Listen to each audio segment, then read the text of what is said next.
Lee Hodges wins wire to wire the 3M Open. Historically rough conditions at the Senior Open Championship leads to an exciting finish, and Eastlake Golf Club is closing down.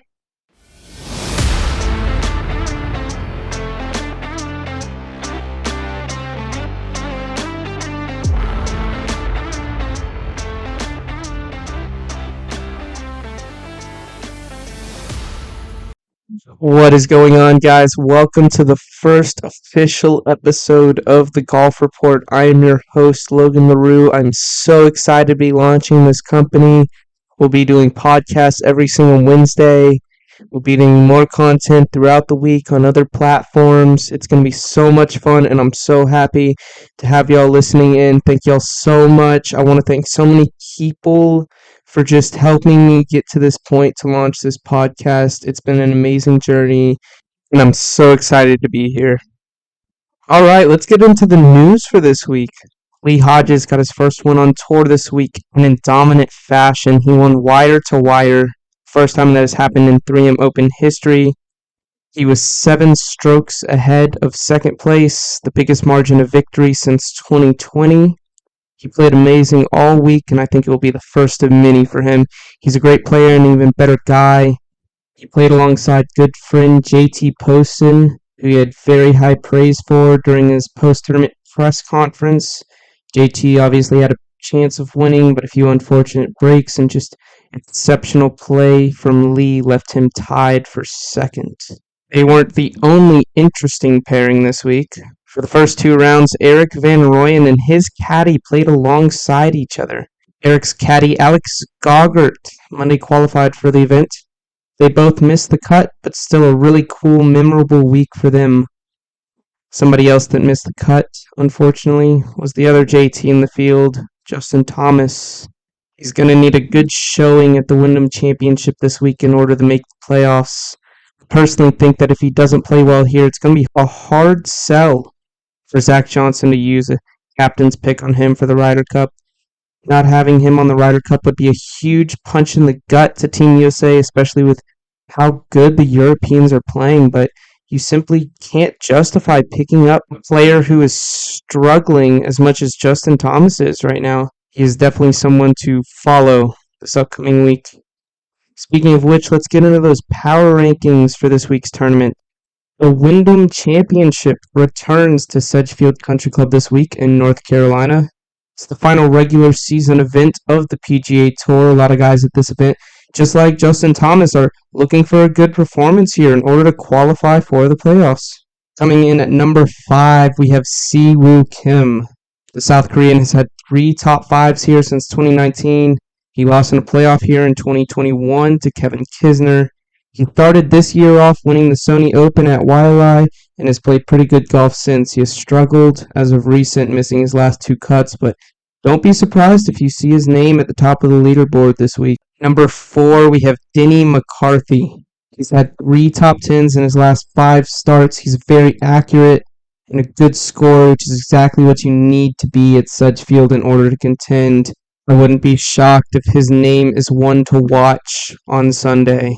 And then I got Sungjae M at number 3. His play lately hasn't just blown me away, but his record at this tournament speaks for itself. He's never missed the cut. In fact, he's never been outside the top 25 the 4 times he's played here.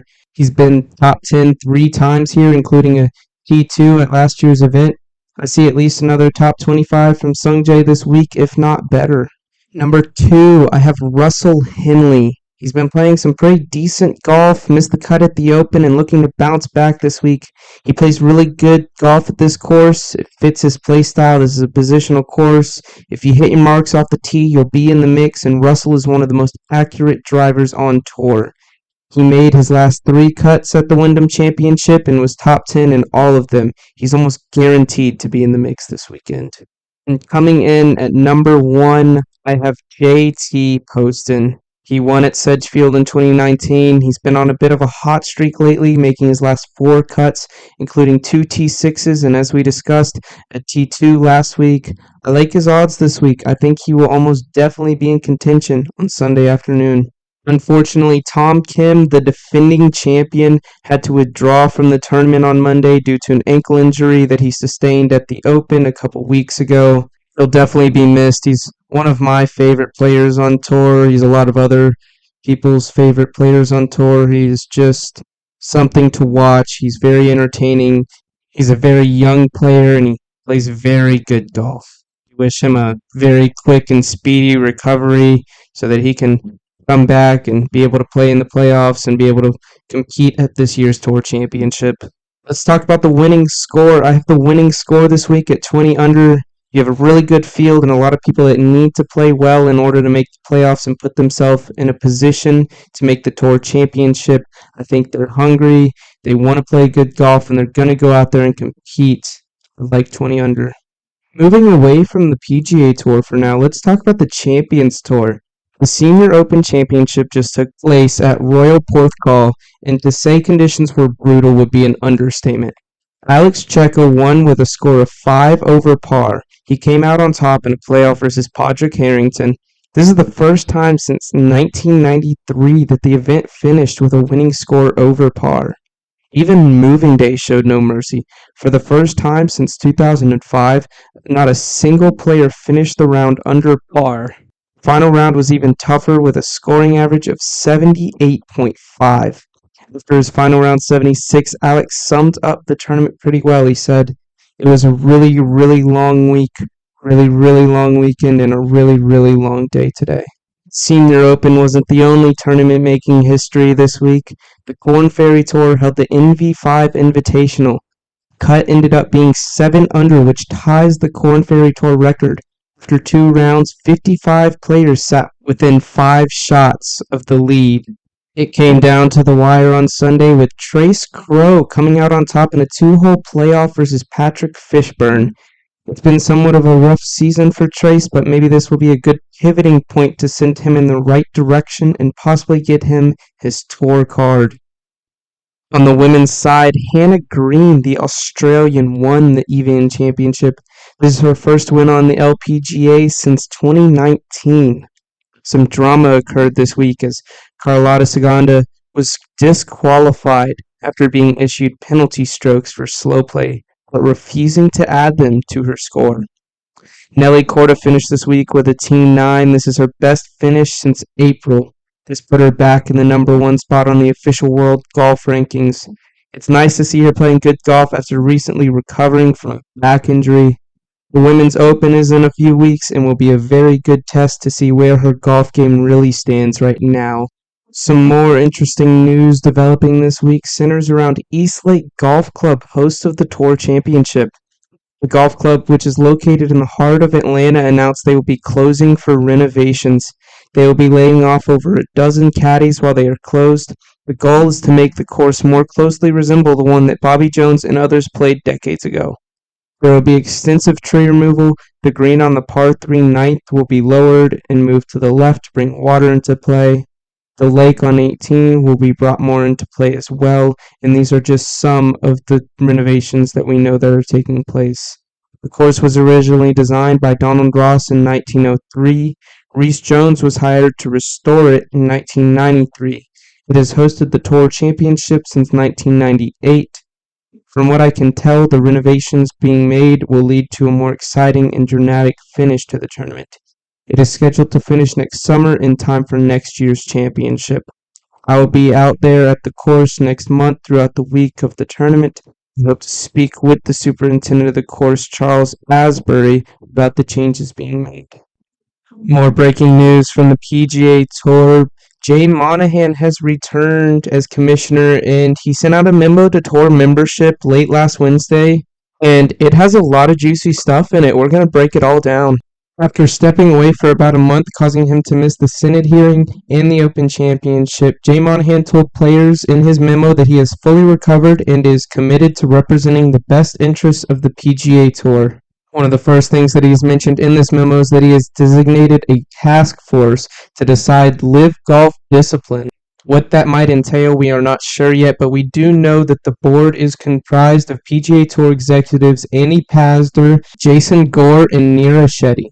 One board member that will not be included in this task force is Randall Stevenson. Part of the deal of the merger was for Randall Stevenson to announce his resignation from the tour. He has been a very influential voice in the professional game of golf, and it will be interesting to see who they replace him with.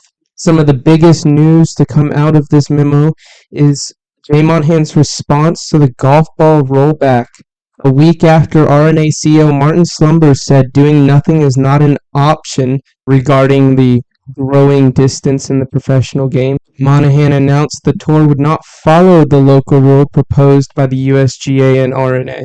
He did say, though, that he intends to collaborate with governing bodies towards an eventual solution on the matter. I personally don't hate the idea of a golf ball rollback. I look at it the same as baseball, high school, college, really up until the MLB, you can use metal bats. But once you get to the MLB, you can only use wooden bats. And why is that? Because if MLB players used metal bats, they would hit non-stop home runs.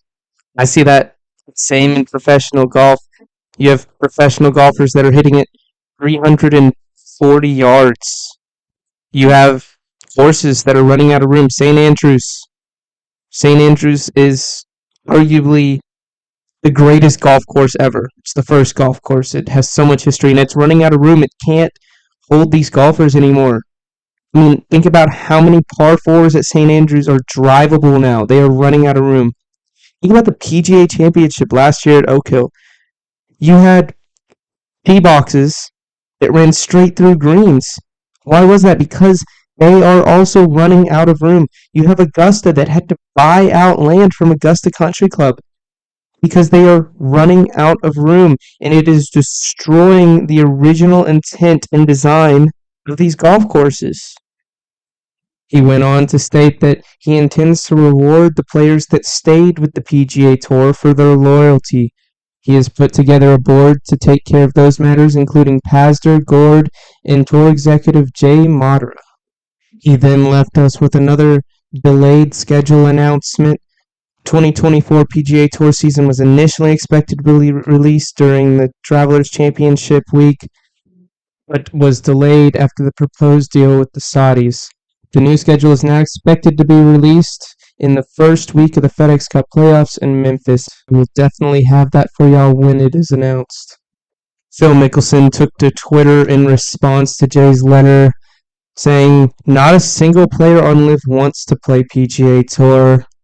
I would tell Phil to speak for himself on this one, considering that a lot of players have expressed their want to play both LIV golf and PGA Tour golf.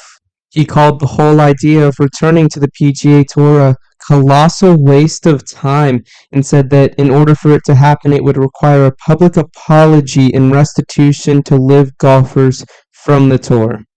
Players like Phil Mickelson would most likely be penalized more due to the lawsuits against the PGA Tour that they filed and the fact that they tried to recruit players to the Saudi-backed league. Players that left gracefully, like Brooks Koepka, Cam Smith, and Dustin Johnson, would most likely be welcomed back with fewer penalties or none at all. Despite the merger and the continued negotiations between the PGA Tour and LIV Golf, I just don't think that there will be a consensus reached anytime soon. You have too many people that are unhappy, and I don't see a solution right now where everybody ends up getting what they want.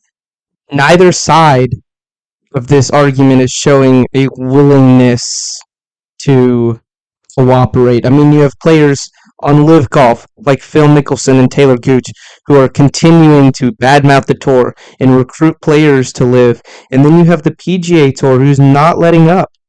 They're adding Tiger Woods. They just announced this on Tuesday. They are adding Tiger Woods to their policy board. The division we have right now is very bad for the game. You have two sides. One's going to run out of fans and one's going to run out of money, and both are going to die out if they don't reach a consensus.